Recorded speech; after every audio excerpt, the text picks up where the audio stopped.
Hi friends, എല്ലാവർക്കും നമ്മുടെ പുതിയൊരു വീഡിയോയിലേക്ക് വീണ്ടും സ്വാഗതം. സിന്ധു ആണ്. ഇന്ന് ഞാനിവിടെ തയ്യാറാക്കാനായിട്ട് പോണത് നാടൻ നെയ്യപ്പമാണ് കേട്ടോ. അപ്പോൾ ഇത് ഓണം സ്പെഷ്യൽ റെസിപ്പിയാണ്. നെയ്യപ്പം എല്ലാവർക്കും ഇഷ്ടാവില്ലേ? അപ്പോൾ ഈ ഒരു നെയ്യപ്പം ബിഗിനേഴ്സിന് പോലും നല്ല പെർഫെക്റ്റ് ആയിട്ട് തയ്യാറാക്കിയിട്ട് എടുക്കാൻ പറ്റുന്ന രീതിയിലാണ് കാണിച്ചിട്ടുള്ളത്. അപ്പോൾ നമുക്ക് ഈ ഒരു നെയ്യപ്പം എങ്ങനെയാണ് തയ്യാറാക്കിയിട്ട് എടുക്കാമെന്ന് നോക്കാം. നെയ്യപ്പം തയ്യാറാക്കാനായിട്ട് 2 കപ്പ് പച്ചരി നന്നായിട്ട് കഴുകിയെടുത്തതിന് ശേഷം ഒരു 3 മണിക്കൂറോളം വെള്ളത്തിലിട്ടിട്ട് കുതിർത്തെടുത്തിട്ടുണ്ട്. അപ്പോൾ 3 മണിക്കൂറൊക്കെ കുതിർത്തിട്ട് എടുക്കണം കേട്ടോ, എന്നാലാണ് നമുക്ക് ഈ ഒരു പച്ചരി കറക്റ്റായിട്ട് അരച്ചിട്ട് എടുക്കാനായിട്ട് പറ്റുള്ളൂ. ഇനി നമുക്ക് ഈ ഒരു പച്ചരിയിലത്തെ വെള്ളമൊക്കെ ഒന്ന് കളഞ്ഞതിന് ശേഷം ഒരു മിക്സി ജാറിലേക്ക് ഇട്ട് കൊടുക്കാം. അരി 2 പ്രാവശ്യമായിട്ട് ഇട്ടിട്ടാണ് അരച്ചിട്ട് എടുക്കുന്നത്. അപ്പോൾ മിക്സി ജാറിലേക്ക് ഞാൻ പകുതിയോളം അരി ഇട്ട് കൊടുക്കുന്നുണ്ട്. ഇനി ഇതിലേക്ക് ഞാനൊരു 1/4 കപ്പ് വെള്ളം കൂടെ ഒഴിച്ച് കൊടുത്തിട്ട് ഈ ഒരു അരി ഒന്ന് അരച്ചിട്ട് എടുക്കുന്നുണ്ട്. അപ്പോൾ ചെറിയ തരിയോട് കൂടിയിട്ട് വേണം കേട്ടോ ഈ ഒരു അരി നമ്മൾ അരച്ചെടുക്കാനായിട്ട്. ഒത്തിരി പേസ്റ്റ് പോലെ അരച്ചെടുക്കരുത് നെയ്യപ്പത്തിന്. ഇപ്പോൾ ഇതേ അരി ഞാനിവിടെ അരച്ചെടുത്തിട്ട് വന്നിട്ടുണ്ട്. ഇനി നമുക്കിതൊരു പാത്രത്തിലോട്ട് ഒഴിച്ച് കൊടുക്കാം. എന്നിട്ട് അതേ മിക്സി ജാറിലേക്ക് ബാക്കിയുള്ള അരി കൂടെ ഒന്ന് ഇട്ട് കൊടുക്കാം. കണ്ടില്ലേ, ഇതുപോലെ ഞാൻ ചെറിയ തരിയായിട്ടാണ് അരച്ചെടുത്തിട്ടുള്ളത്. ബാക്കിയുള്ള അരിയും ഇതുപോലെ തന്നെയാണ് കേട്ടോ നമ്മൾ അരച്ചെടുക്കേണ്ടത്. അപ്പോൾ എല്ലാ അരിയും ഇട്ട് കൊടുത്ത ശേഷം പിന്നെ നമുക്കിതിലേക്ക് വെള്ളം ഒഴിച്ച് കൊടുക്കാം. ഞാൻ നേരത്തെ 1/4 കപ്പ് വെള്ളമാണ് ഒഴിച്ച് കൊടുത്തിട്ടുണ്ടായിരുന്നത്. അപ്പോൾ അതിൻ്റെ ബാക്കി 1/4 കപ്പ് ഇതിലേക്ക് ഒഴിച്ച് കൊടുത്തിട്ടുണ്ട്. വീണ്ടും ഒരു 1/4 കപ്പ് വെള്ളം കൂടെ ഇതിലേക്ക് ഒഴിച്ച് കൊടുക്കുന്നുണ്ട്. അപ്പോൾ മൊത്തത്തിൽ ഞാൻ 1/4 കപ്പ് വെള്ളം ഒഴിച്ചിട്ടാണ് ഈ ഒരു അരിയെല്ലാം ഞാനിവിടെ അരച്ചിട്ട് എടുക്കുന്നത്.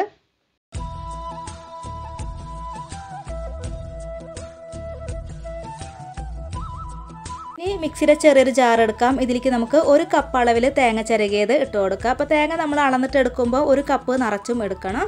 ഇനി ഈ ഒരു തേങ്ങയിലോട്ട് നമുക്ക് 5 ഏലക്കയാണ് ഇട്ട് കൊടുക്കുന്നത്. അപ്പോൾ ഞാനിവിടെ ഏലക്കയുടെ കുരു മാത്രമാണ് കേട്ടോ ഇതിലേക്ക് ഇട്ട് കൊടുക്കുന്നത്. കൂടെ തന്നെ ഞാനിവിടെ 1 ടീസ്പൂൺ അളവിൽ നല്ല ജീരകം കൂടെ ഇട്ട് കൊടുക്കുന്നുണ്ട്. ചെറിയ ജീരകമല്ല, അതാണ്. ഇനി ഇത് ഒട്ടും വെള്ളമൊന്നും ചേർക്കാതെ ഇതൊന്ന് ക്രഷ് ചെയ്തിട്ട് എടുക്കാം കേട്ടോ. നമ്മൾ അവയിലിനൊക്കെ ഇങ്ങനെ ചതച്ചിട്ട് എടുക്കില്ലേ, ഒതുക്കിയിട്ട് എടുക്കില്ലേ, അതേപോലെ ഒന്ന് ഒതുക്കിയെടുത്തിട്ട് വരാം. ഇപ്പോൾ അതേ തേങ്ങ ഞാനിവിടെ ക്രഷ് ചെയ്തിട്ട് എടുത്തിട്ട് വന്നിട്ടുണ്ട്. ഇനി നമ്മൾ റെഡിയാക്കി വെച്ചിട്ടുണ്ടായിരുന്ന മാവുണ്ടല്ലോ, അതിലോട്ട് ഈ ഒരു തേങ്ങ മുഴുവനായിട്ട് ഇട്ട് കൊടുത്തിട്ട് നന്നായിട്ടൊന്ന് മിക്സ് ചെയ്തിട്ട് എടുക്കാം. നന്നായിട്ട് മിക്സ് ചെയ്തിട്ട് എടുത്തു കഴിഞ്ഞാൽ പിന്നെ നമുക്കിതിലേക്ക് ചേർത്ത് കൊടുക്കേണ്ടത് അരിപ്പൊടിയാണ്. ഞാനിവിടെ 1 കപ്പ് അളവിൽ അരിപ്പൊടി ഇതിലേക്ക് ഇട്ട് കൊടുക്കുന്നുണ്ട്. വറുത്ത അരിപ്പൊടി വേണം നമ്മൾ ഇതിനായിട്ട് എടുക്കാനായിട്ട്. അരിപ്പൊടി ഇട്ട് കൊടുത്തിട്ട് ഇതൊന്ന് മിക്സ് ചെയ്തിട്ട് എടുക്കാം.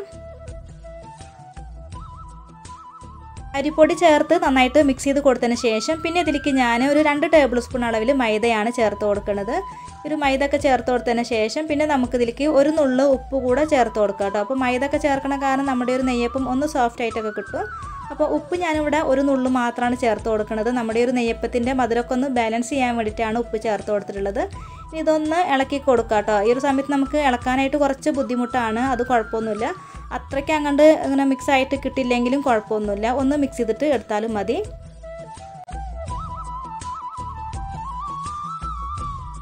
അപ്പോൾ ഇത്രയും മതിയാകും കേട്ടോ. ഇനി നമുക്കിതിലേക്കുള്ള ശർക്കരപ്പാനിയൊക്കെ ഒന്ന് റെഡിയാക്കിയിട്ട് എടുക്കാം. ശർക്കരപ്പാനി റെഡിയാക്കിയിട്ട് എടുക്കാനായിട്ട് ഞാനിവിടെ ഒരു പാത്രത്തിലോട്ട് 1/2 കിലോ ശർക്കര ഇട്ട് കൊടുത്തിട്ടുണ്ട്. ഇനി ഇത് ഉരുക്കിയെടുക്കാനായിട്ട് ഞാനിവിടെ 1 കപ്പ് വെള്ളമാണ് ഒഴിച്ചു കൊടുക്കുന്നത്. ഇനി ഇത് നന്നായിട്ടൊന്ന് ഉരുക്കിയെടുക്കാം. ഇപ്പോൾ അതേ ശർക്കരപ്പാനിയൊക്കെ നന്നായിട്ട് തന്നെ ഉരുകി വന്നിട്ടുണ്ട്. ഇനി നമുക്ക് തിളച്ചുകൊണ്ടിരിക്കുന്ന ഈ ഒരു ശർക്കരപ്പാനി ചൂടോടെ നമുക്ക് അരിച്ചിട്ട് നമ്മൾ റെഡിയാക്കി വെച്ചിട്ടുണ്ടായിരുന്ന മാവുണ്ടല്ലോ അതിലോട്ട് ഒഴിച്ചു കൊടുക്കാം. നല്ല ചൂടുള്ള ശർക്കരപ്പാനി തന്നെ വേണം ഇതിലേക്ക് ഒഴിച്ചു കൊടുക്കാനായിട്ട്. നമ്മൾ ഈ ഒരു നെയ്യപ്പത്തിൽ സോഡാപ്പൊടി ഒന്നും ചേർത്ത് കൊടുക്കണില്ല. അപ്പോൾ ഇതുപോലെയൊക്കെ ചെയ്താൽ മാത്രമാണ് കേട്ടോ നെയ്യപ്പം നല്ല പെർഫെക്റ്റ് ആയിട്ട് നന്നായിട്ട് ഇങ്ങനെ വീർത്തിട്ടൊക്കെ വരുള്ളൂ. അപ്പോൾ ഞാനിവിടെ ശർക്കരപ്പാനി കുറേശ്ശെ ഒഴിച്ചു കൊടുത്തിട്ടാണ് ഇത് മിക്സ് ചെയ്തിട്ട് എടുക്കുന്നത്.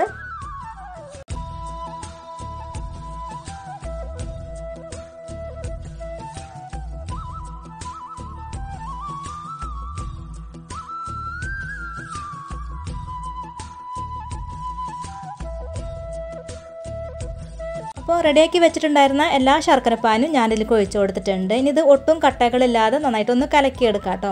അപ്പോൾ ഇതേ നന്നായിട്ട് തന്നെ കട്ടകളൊന്നും ഇല്ലാതെ കലക്കിയെടുത്തിട്ടുണ്ട്. അപ്പോൾ ഈ ഒരു സമയത്ത് നിങ്ങൾക്ക് വെള്ളം കുറവായിട്ട് തോന്നുകയാണെങ്കിൽ ഒരല്പം ഇളം ചൂടുള്ള വെള്ളമൊക്കെ ഒഴിച്ച് കൊടുത്തിട്ട് മിക്സ് ചെയ്തിട്ട് എടുത്താലും മതി. എനിക്കിപ്പോൾ ആ ഒരു ശർക്കരപ്പാനി കറക്റ്റായിട്ട് തന്നെ കിട്ടിയിട്ടുണ്ട്.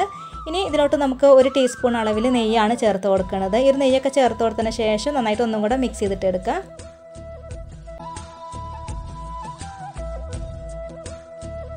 ഇപ്പോൾ നമ്മുടെ നെയ്യപ്പത്തിൻ്റെ ബാറ്റർ ഇവിടെ റെഡി ആയിട്ട് വന്നിട്ടുണ്ട്. ഇതാണ് ഇതിൻ്റെ കൺസിസ്റ്റൻസി. ഒത്തിരി ലൂസാക്കിയിട്ട് നമ്മൾ ഈ ഒരു മാവ് റെഡിയാക്കിയിട്ട് എടുക്കരുത്, എന്നാൽ ഒത്തിരി കട്ടിക്കും പാടില്ല. ഇത് കറക്റ്റ് അളവാണ്. ഇനി നമുക്കിത് അടച്ച് വെച്ച് കൊടുക്കാം. എന്നിട്ടൊരു 4-5 മണിക്കൂറോളം ഒന്ന് റെസ്റ്റ് ചെയ്യാനായിട്ട് മാറ്റി വയ്ക്കാം. ഞാനിവിടെ 4 മണിക്കൂറാണ് ഇത് വെക്കണത്. ഒരു 5 മണിക്കൂർ വെച്ചാലും കുഴപ്പമൊന്നുമില്ല.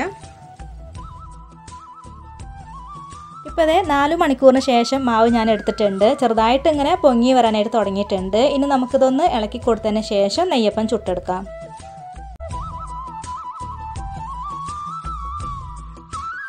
നെയ്യപ്പം ചുട്ടെടുക്കാനായിട്ടുള്ള എണ്ണക്കഥ ചൂടായിട്ട് കിടക്കുന്നുണ്ട്. ഇനി ഇതിലേക്ക് നമുക്ക് ഓരോ തവി മാവ് കോരി ഒഴിച്ചിട്ട് നെയ്യപ്പം ചുട്ടെടുക്കാം.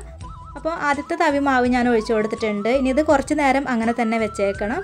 കുറച്ച് നേരം കഴിഞ്ഞതിന് ശേഷം ഈ ചൂടുള്ള എണ്ണ ഉണ്ടല്ലോ അത് ഇതിൻ്റെ മുകളിലോട്ട് ഇതുപോലെ അങ്ങനെ ഒന്ന് ഒഴിച്ചു കൊടുത്താൽ മതി.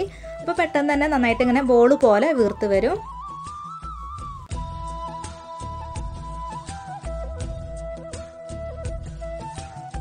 ഇപ്പോൾ അതേ നെയ്യപ്പം നന്നായിട്ട് തന്നെ വീർത്ത് വന്നിട്ടുണ്ട്. ഇനി ഇത് നമ്മൾ പെട്ടെന്ന് ഇങ്ങനെ മറിച്ചിട്ടിട്ട് കൊടുക്കരുത് കേട്ടോ. അങ്ങനെയാണെങ്കിൽ ഇതിങ്ങനെ പൊട്ടിയിട്ടൊക്കെ പോവും. അപ്പോൾ ഒരു സൈഡ് നല്ലോണം വെന്തതിന് ശേഷം വേണം ഇത് നമ്മൾ മറിച്ചിട്ട് കൊടുക്കാനായിട്ട്.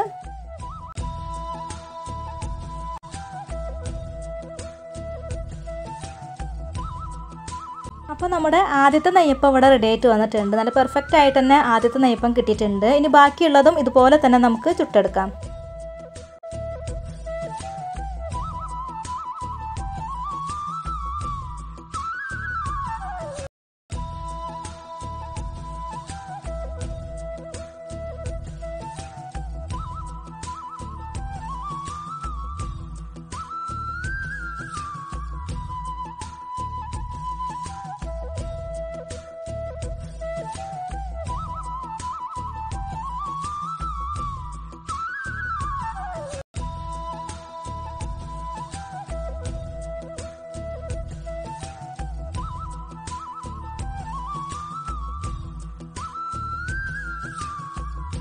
ഇപ്പോൾ നമ്മുടെ നെയ്യപ്പം എല്ലാം ഇവിടെ റെഡി ആയിട്ട് വന്നിട്ടുണ്ട്. നല്ല ബോൾ പോലെ വീർത്ത് വന്നിട്ടുണ്ട് കേട്ടോ എല്ലാതും. അപ്പോൾ നല്ല പെർഫെക്റ്റ് ആയിട്ടുള്ള ഒരു നെയ്യപ്പം റെസിപ്പിയാണ്.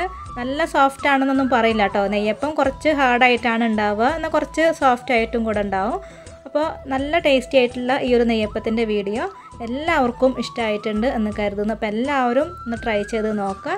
ഞാൻ എടുത്തിട്ടുള്ള അളവുകളൊക്കെ അതേപോലെ നിങ്ങളും എടുത്തിട്ട് ചെയ്യണമെങ്കിൽ ഇതുപോലെ നല്ല പെർഫെക്റ്റ് ആയിട്ടുള്ള നെയ്യപ്പം നിങ്ങൾക്കും തയ്യാറാക്കിയിട്ട് എടുക്കാനായിട്ട് പറ്റും. അപ്പോൾ ഇന്നത്തെ നമ്മുടെ ഈ ഒരു വീഡിയോ എല്ലാവർക്കും ഇഷ്ടമായിട്ടുണ്ട് എന്ന് കരുതുന്നു. വീഡിയോ ഇഷ്ടമായിട്ടുണ്ടെങ്കിൽ ലൈക്ക് ചെയ്യാനും ഷെയർ ചെയ്യാനും കമൻറ്റ് ചെയ്യാനൊന്നും മറക്കരുത്. ചാനൽ ഇതുവരെയും സബ്സ്ക്രൈബ് ചെയ്യാതെ കാണുന്ന കൂട്ടുകാരൊക്കെ ഉണ്ടെങ്കിൽ ചാനലൊന്ന് സബ്സ്ക്രൈബ് ചെയ്യാനും കൂടെ മറക്കരുത്. അടുത്ത നല്ലൊരു റെസിപ്പിയുമായി വീണ്ടും വരാം. താങ്ക്